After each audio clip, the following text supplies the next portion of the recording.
Nshuti namwe bakunzi ba Mabayi Media TV turasubiye kubaramutsa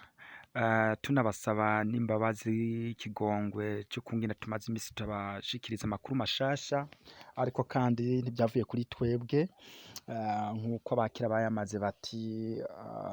ibigora bigora abagabo ubu natwe twovuga ko ibigora bigora twebwe bantu dusanzwe tubashikiriza amakuru ku mwanya na cane amakuru avugwa ngaha muri komine ya Mabayi. Rero reka tubasabe ku bataragira sabone cyangwa subscribe banywanyi bacu ba Mabayi Media TV nimba atari nzigo n'akantu ukora ko gusa aho munsi urabona aho uri kurakurikirana kino kiganiro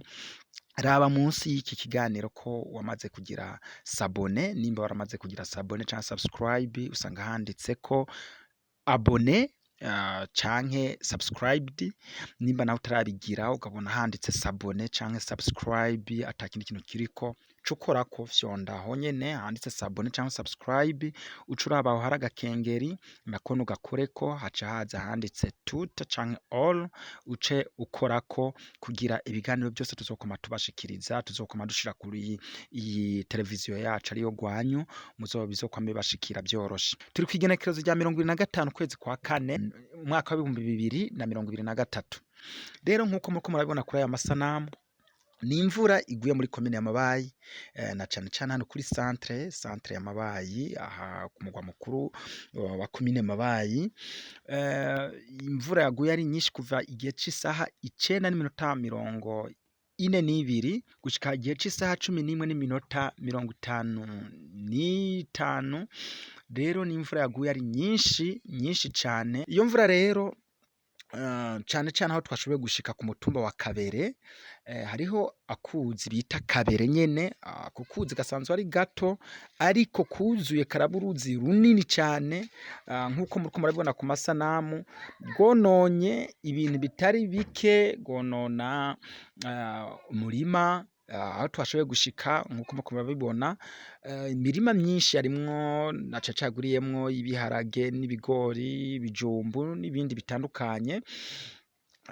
Rwamenye rurarenga aho rwahora rwuzura rugashika ruraduga rushika hejuru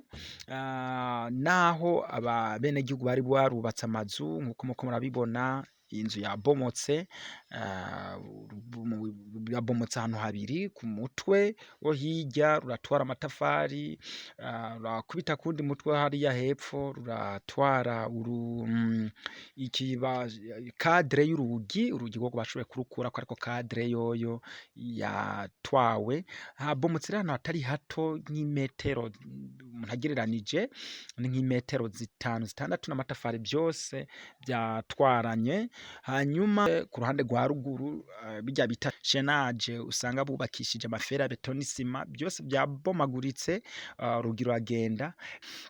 Rero iyi mvura bene gihugu twashoboye gusanga aho hantu bariko rajumara bavuga bati imvura idaciye barabona ko ishobora konona ibintu atari bike bafatiye ku bimaze kononekara bivuye ku mvura imaze imisigwa na cane ngaha muri komine ya Mabayi. Bakunzi ba Mabayi Media TV mubandaye mudukurikirana kugira mubandaye mumenya byinshi bitandukanye biriko biraberana cane ngaha muri komine ya Mabayi. Turabashimiye cane rero mwebwe mwese mwadukurikiranye tuzoba dusubira mu makuru yacu yo hanyuma mugire ibihe byiza.